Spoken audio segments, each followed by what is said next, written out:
Dans l'assemblée des saints, assoiffé je me tiens, que ton onction descende sur moi. Conscient que mon destin est dans le creux de ta main, que ton onction descende sur moi. Je suis disposé, assoiffé, que ton onction descende sur moi. Je suis disposé, assoiffé, que ton onction descende sur moi.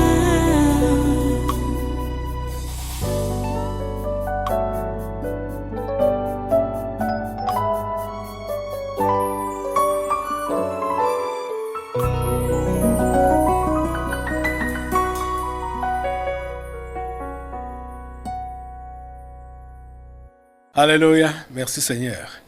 Reste donc debout et prends maintenant ta Bible. Nous partons dans les Proverbes. Proverbes toujours. Je vais juste vous rappeler que nous sommes dans Proverbes 22, verset 6. Mais ce n'est pas là qu'on va ouvrir maintenant, là. Proverbes 22, verset 6. Je crois que tout le monde connaît déjà par cœur ce verset-là, qui dit donc que instruit l'enfant selon la voie qu'il doit suivre. Et quand il sera vieux, il ne s'en détournera pas. Aujourd'hui, nous allons lire Proverbes chapitre 3. Proverbes chapitre 3. À partir du premier verset. C'est même tout le Proverbe 3 qui sera l'objet de notre entretien aujourd'hui. Proverbe chapitre 3. Qui dit donc, on va juste introduire avec la lecture maintenant. Qui dit donc, mon fils, n'oublie pas mes instructions, mes enseignements, et que ton cœur garde mes préceptes, car ils prolongeront les jours et les années de ta vie, et ils augmenteront ta paix. Que la bonté et la fidélité ne t'abandonnent pas. Lis-les à ton cou, écris-les sur la table de ton cœur. Tu acquerras ainsi de la grâce et une raison saine aux yeux de Dieu et des hommes. Confie-toi en l'Éternel de tout ton cœur et ne t'appuie pas sur ta sagesse. Reconnais-le dans toutes tes voies et il aplanira tes sentiers. Ne sois point sage à tes propres yeux. Crains l'Éternel et détourne-toi du mal. Ce sera la santé pour tes muscles et un rafraîchissement pour tes os. Nous allons arrêter à ce niveau-là pour le moment. Je vous ai dit c'est tout le Proverbe 3, mais prions le Seigneur. Dieu Tout-Puissant, nous te remercions pour ta parole de ce jour. Merci parce que tu as décidé de nous instruire dans tes voies. Et merci donc de nous ouvrir les esprits, d'ouvrir notre esprit pour capter ta parole et la garder. Et donne-nous de la sagesse pour l'appliquer au quotidien. Merci Père Saint, parce que ta volonté s'accomplit dans nos vies en cet instant. Celle qui a été au ciel avant la création de ce jour pour chacun de nous. Nous prions qu'elle s'accomplisse, cette volonté, dans nos vies, en cet instant. Qu'elle s'accomplisse, cette volonté, dans notre nation, dans notre continent et dans ce monde. Que ta volonté soit faite sur la terre comme au ciel. Au nom de Jésus, nous avons prié. Amen. Prenez place dans cette sainte présence et une fois de plus, soyez tous les bienvenus au tabernacle de la liberté et soyez les bienvenus au concret du surnaturel, ce programme que vous êtes en train d'écouter. Il s'appelle le concret du surnaturel. C'est un culte, mais qui a pour nom le concret du surnaturel. Et vous savez pourquoi? Parce que Dieu nous fait voir le surnaturel comme à l'œil nu. ici au Tabernacle de la Liberté.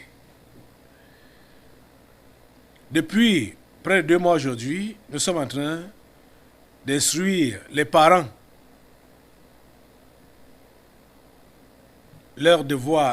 sur leur devoir, donc d'encadrer leur progéniture, leurs enfants. Instruire l'enfant selon la voie qu'il doit suivre. Quand il sera vieux, il ne s'en détournera pas. Et vous savez, je le répète, que vous-même, vous devez être dans les voies de Dieu afin de tenir donc votre progéniture par la main pour le conduire dans ces voies de Dieu. Parce que l'on ne peut donner que ce que l'on a.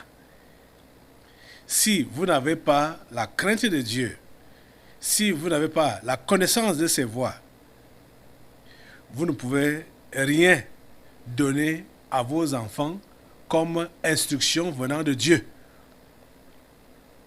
Vous devez être connecté à lui. Donc vous voyez que ce que je suis en train d'enseigner, je sais que vos enfants sont avec vous là. Vos enfants sont là. Ils suivent tout ce qui se dit. Ce n'est pas pour eux seulement que je parle, mais je parle à vous tous.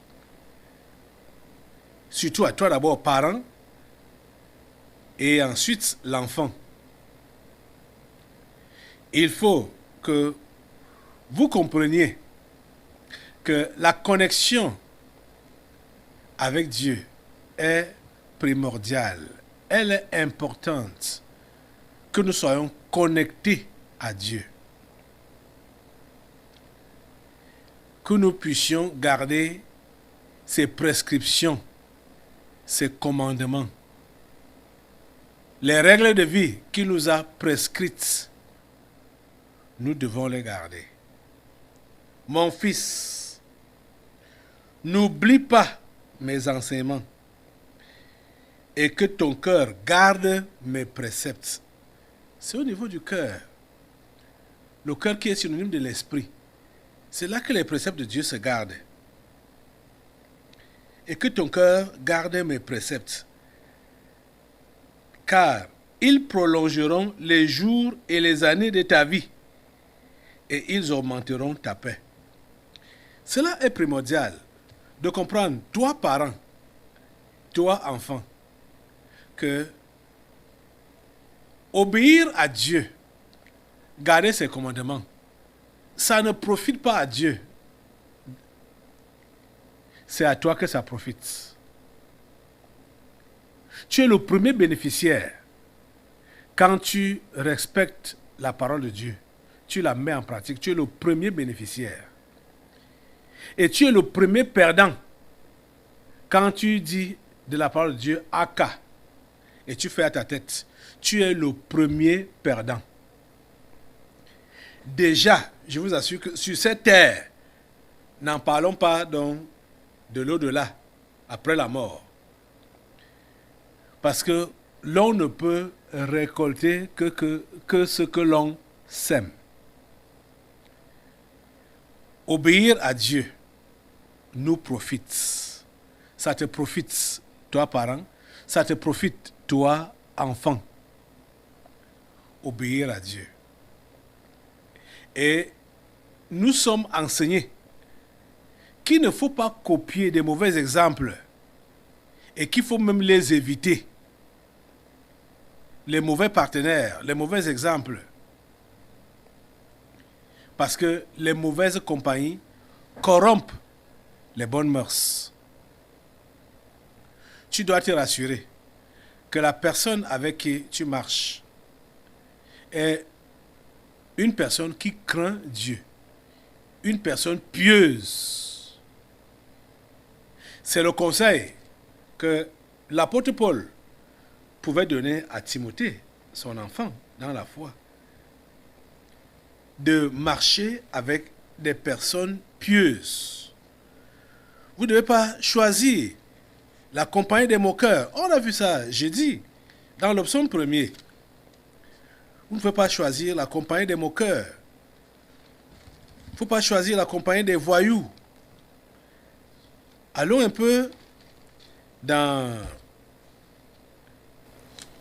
Timothée, je crois.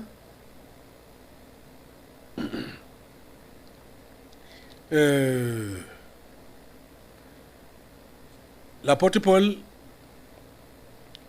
a écrit à Timothée, je crois, alors dans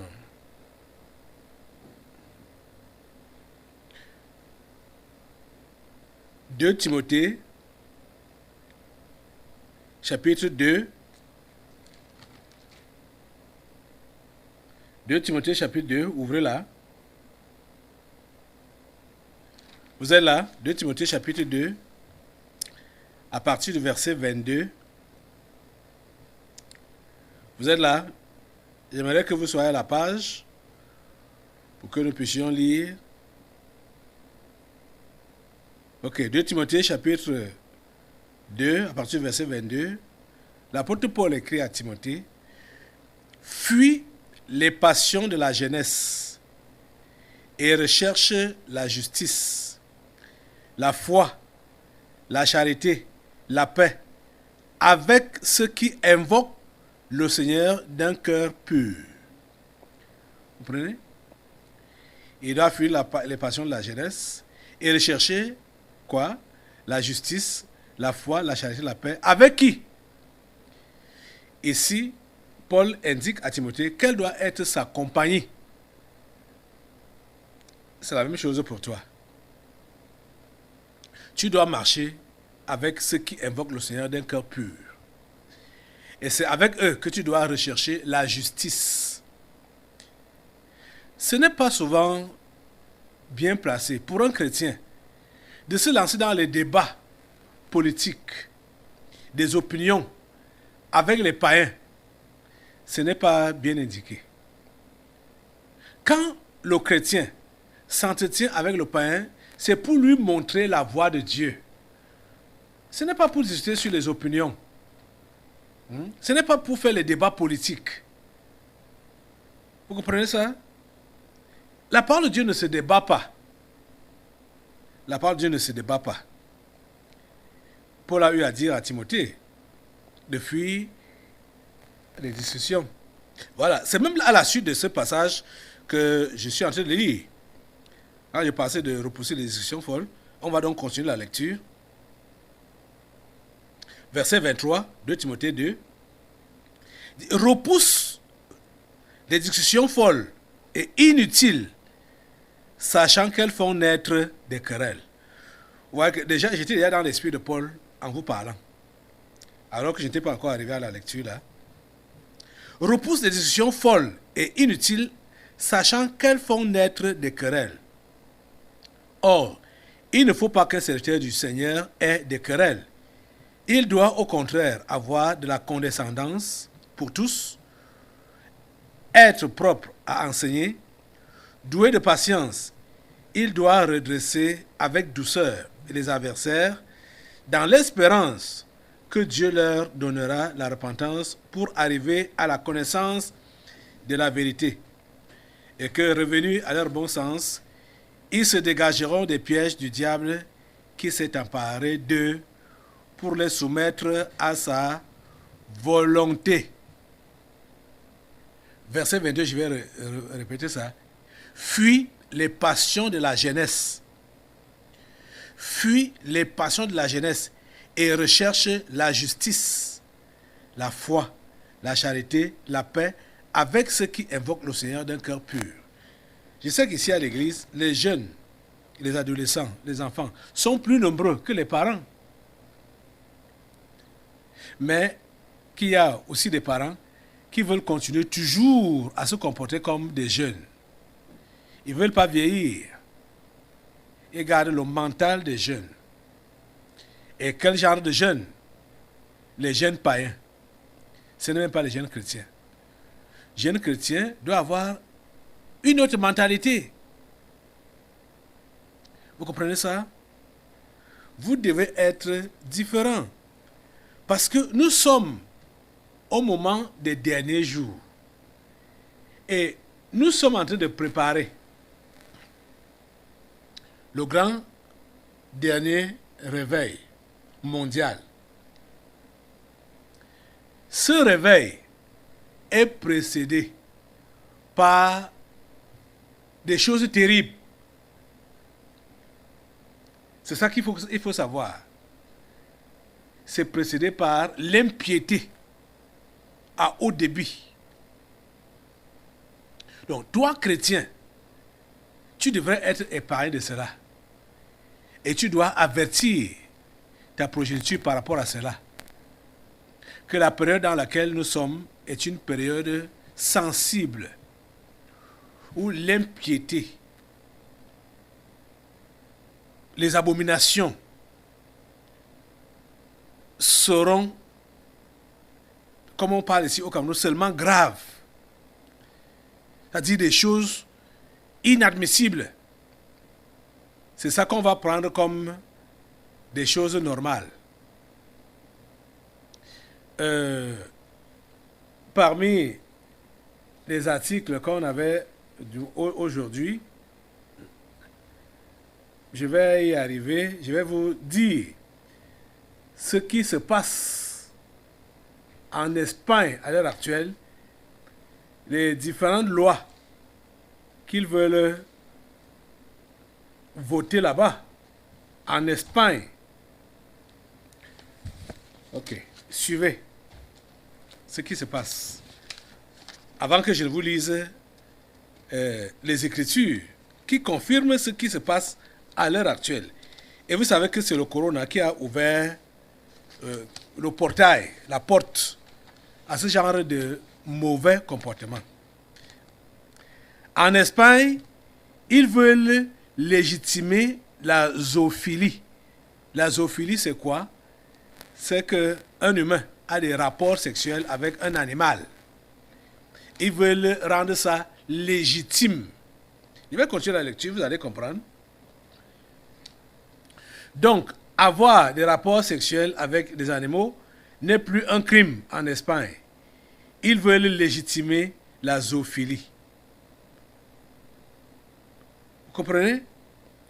Le Congrès des députés du Parlement espagnol a approuvé jeudi la loi sur la maltraitance des animaux.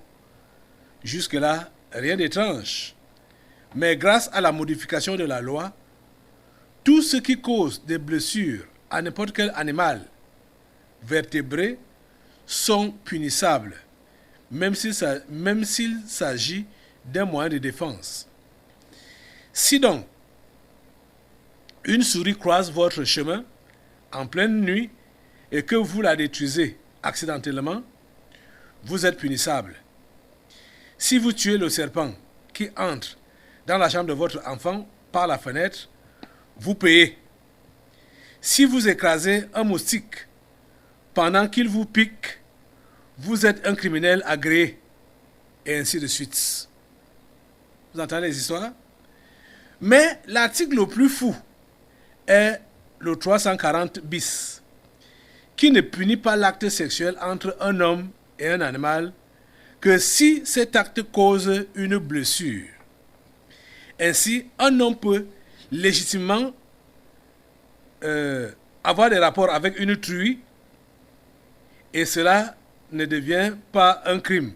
Et cela ne devient un crime que si l'ardeur sexuelle est l'accès sexuel est mordile à l'oreille du cochon.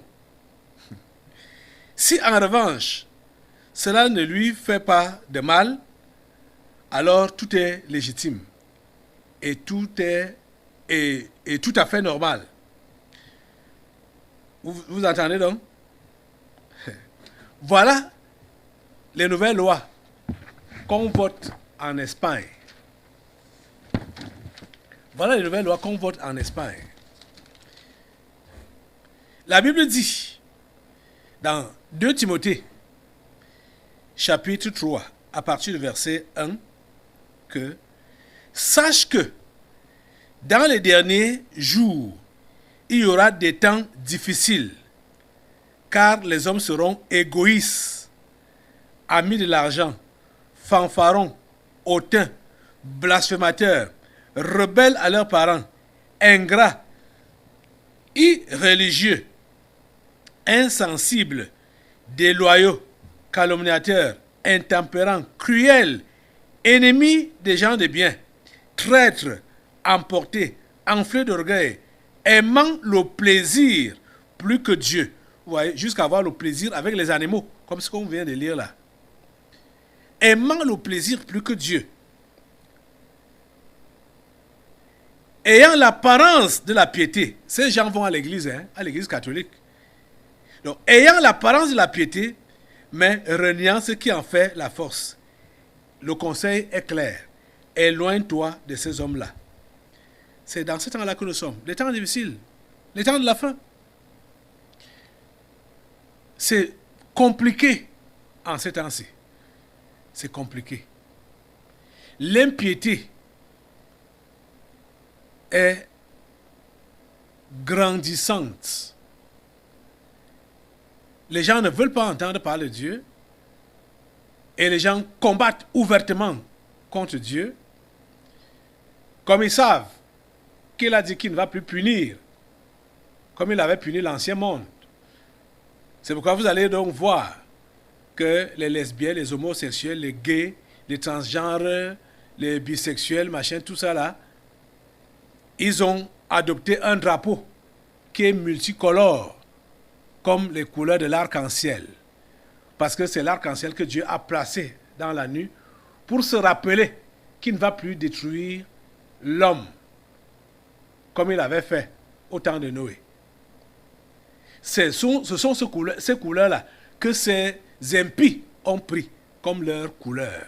Donc, comme pour narguer Dieu, que nous faisons tout à notre tête. On va voir, comme déjà on sait que tu as dit que tu ne vas plus nous détruire. Nous faisons donc maintenant, on veut te mettre le doigt dans l'œil. Les amis, c'est pendant ce temps-ci que Dieu a également donc prévu de sauver ceux qui sont faits à son image. Parce que ce que vous voyez faire, ce genre de choses là dehors, ce sont des anges déchus qui ont juste pris des carcasses humaines. Ils ne sont pas des humains. Ils ne sont pas des humains. Ils sont des anges déchus. Vous comprenez? Et c'est ce genre de mauvais comportement qui est courant là-bas dehors. Vous-même, vous êtes avertis. Avertissez également vos enfants, votre progéniture par rapport à cela. Que ce que vous allez voir dehors comme comportement, c'est déviant. Ce n'est pas ça que Dieu veut. Ce n'est pas ça que tu dois choisir. Ce n'est pas ça que tu dois imiter. Dieu veut que tu fasses le contraire. Continuons avec la lecture de notre proverbe. Proverbe 3. Proverbe 3. Dieu, le conseil est donc donné au verset 3 encore, Proverbe chapitre 3, tournez là, où il est donc dit que la bonté et la fidélité ne t'abandonnent pas. Que la bonté et la fidélité ne t'abandonnent pas. Oh mon Dieu. Ça veut dire quoi? Qu'on te fasse du mal, qu'on te fasse n'importe quoi, reste bon. Qu'on te fasse du n'importe quoi de mauvais, reste fidèle. Que la bonté et la fidélité ne t'abandonnent pas. Expliquez bien aux enfants ce qu'on appelle la bonté et la fidélité. Vous comprenez?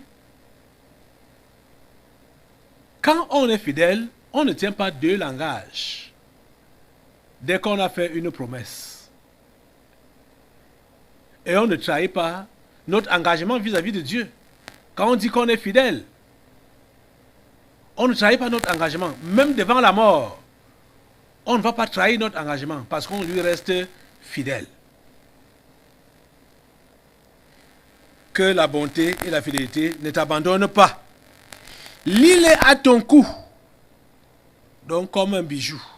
La bonté et la fidélité. Lis-les à ton cou. Écris-les sur la table de ton cœur. Tu acquerras ainsi de la grâce et une raison saine aux yeux de Dieu et des hommes. Confie-toi en l'Éternel de tout ton cœur et ne t'appuie pas sur ta sagesse.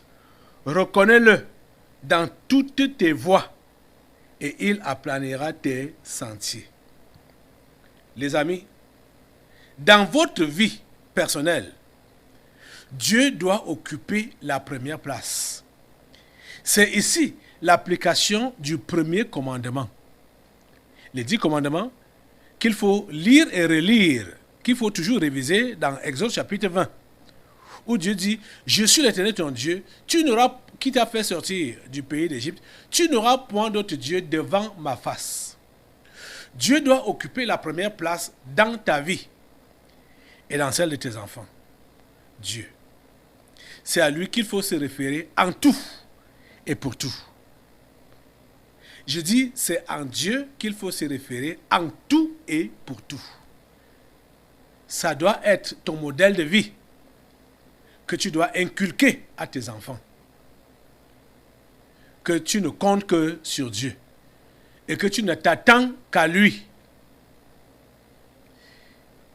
Ceux-là qui sont, même qui, je voulais dire ceux-là qui sont des familles modestes ou des familles pauvres, c'est pas seulement, si tu es réellement un esclave de Dieu, un vrai chrétien, tu comprendras que tu n'es pas riche et que tu ne seras jamais riche. Tu comprends ça? On a vu, quand on a développé cet aspect-là, on a vu avec le roi David, malgré le fait qu'il avait reçu la royauté et avait tout à sa disposition, les richesses, les femmes, la gloire, les honneurs, tout. Mais David se voyait toujours comme un misérable, un pauvre. Voilà la vraie mentalité du chrétien. Tu comprends? Donc, quand tu as cette mentalité-là, tu vas inculquer ça à tes enfants pour qu'ils comprennent que quand un besoin se présente, ils doivent compter sur Dieu. Parce que tu leur enseignes et ils voient ça dans ton expérience que ta vie, c'est Dieu pour commencer et c'est Dieu pour terminer. Que c'est Dieu qui est la raison de ta vie. Tu dois inculquer ça à tes enfants. Donc quand il y a même un besoin ou un problème, comme ces derniers temps, qu'on connaît les problèmes de maladie, avec ce que nous vivons, ce que vous vivez, dites clairement à vos enfants que sont les ennemis des humains qui sont à l'origine de ce qui se passe à l'heure actuelle. C'est eux qui pulvérisent ces virus dans l'air. C'est eux qui pulvérisent ces poisons dans l'air. Et qu'il faut se réfugier chez Dieu pour avoir la santé ou pour survivre, pour ne pas mourir de ces intoxications et de ces poisons. Même quand il y a n'importe quel besoin dans la famille, dans la maison, faites savoir à vos enfants qu'ils doivent demander le secours de Dieu. Ils doivent prier. Et vous-même, au lieu de vous plaindre, de vous lamenter avec les païens, ou même de vous lamenter devant vos enfants, vous devez leur enseigner de se réfugier chez Dieu, de compter sur Dieu, que c'est lui qui est la source. Les amis, apprenez cela, appliquez cela, à vous connecter à la source qui est Dieu et entraînez vos enfants à vous connecter à cette source qui est Dieu. En tout, partout et pour tout. Vous n'avez rien, vous ne pouvez rien par vous-même. C'est ça que la Bible dit ici. Reconnais Dieu dans toutes tes voies et il aplanira tes sentiers. Ne sois point sage à tes propres yeux. Crains l'Éternel et détourne-toi du mal. Ne sois point sage à tes propres yeux. Crains l'Éternel et détourne-toi du mal. C'est ce que tu es appelé à faire. Et ce que tu fais, entraîne tes enfants à le faire.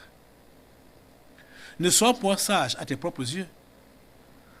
Vous voyez, chez vous, quand il y a un problème, ou s'il y a même du bien, quelle est votre première réaction Quand il y a un problème, votre première réaction, c'est quoi? Se plaindre ou bien chercher la solution chez les hommes. Quand il y a du bien, c'est quoi? Vanter vos mérites ou alors remercier Dieu. Reconnaître que c'est Dieu qui a été à l'origine du bien que vous avez eu.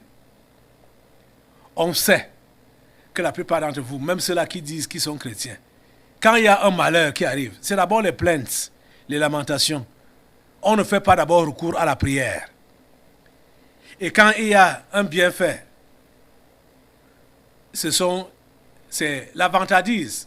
Ils vantent leur mérite, leur savoir-faire, au lieu de reconnaître que c'est Dieu qui est l'auteur de ce dont nous avons bénéficié comme grâce. Les amis, sachez mettre Dieu à la première place. Appliquez en tout le premier commandement. Il doit d'abord être appliqué dans votre vie. Dieu doit occuper la première place. Et je dirais, et la dernière place. Donc Dieu doit réellement être ce que lui-même dit dans l'Apocalypse, l'alpha et l'oméga, c'est-à-dire le commencement et la fin dans votre vie. Instruisez vos enfants dans ces voies-là.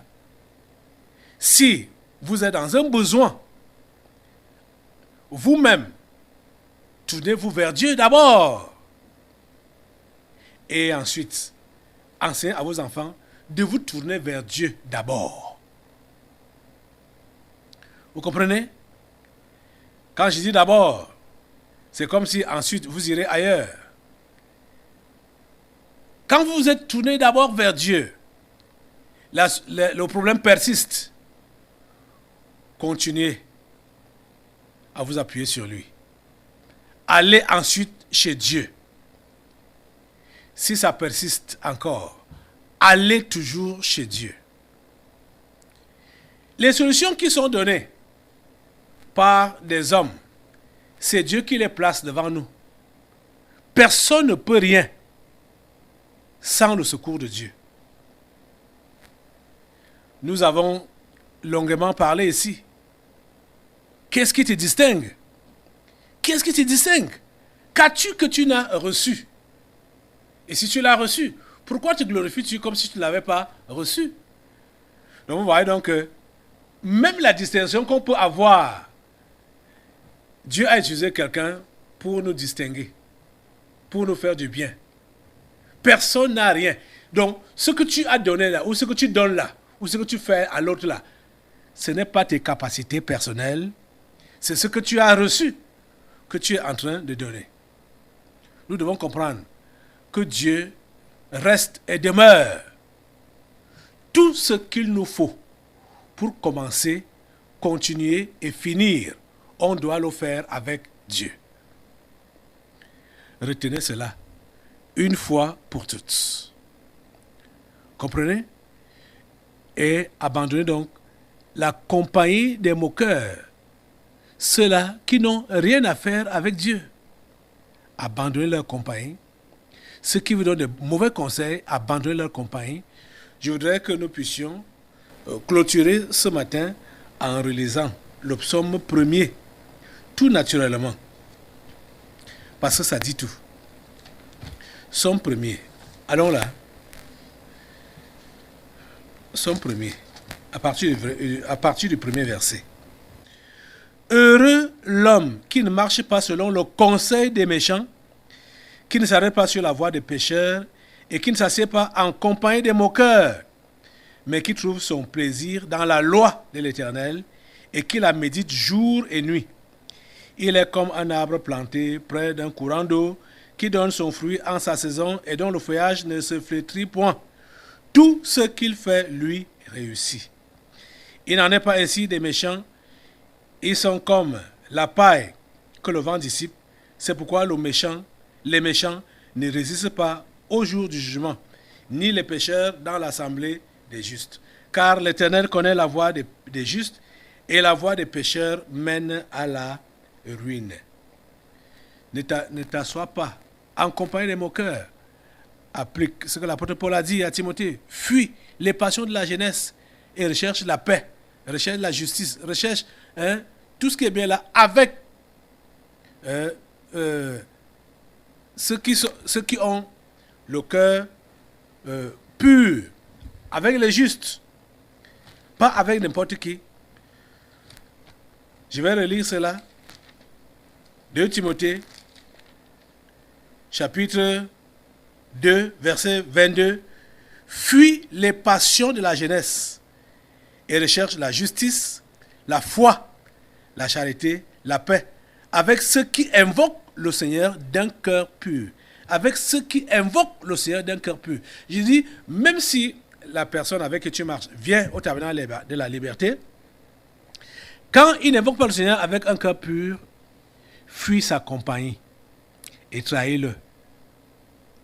Tu comprends ça? Tu dois fuir les passions de la jeunesse. Tu dois fuir la mondanité. Les passions de la jeunesse, c'est quoi? C'est la mondanité. Décide-toi de les fuir et de t'associer à ceux-là qui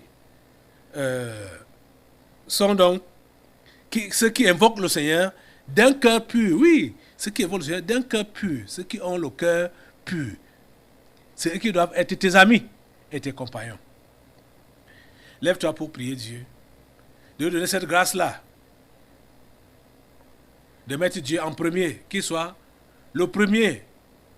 Qu'il soit le cours. Et qu'il soit à la fin. Dans ta vie et de ta vie. Dieu, c'est à lui que tu t'adresses. C'est avec lui que tu chemines. Et c'est avec lui que tu clôtures. Ô Dieu, permets que ces hommes et ces femmes puissent te donner la première place dans leur vie et qu'ils puissent inculquer cela à leur progéniture. Merci ô Dieu de le faire. Au nom puissant de Jésus, nous avons prié. Amen. Assois-toi. Nous allons maintenant passer aux délivrances prophétiques.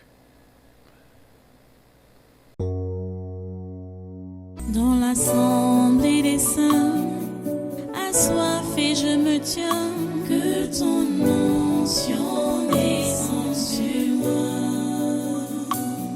Conscient que mon destin est dans le creux de ta main, que ton onction descende sur moi. Je suis disposé.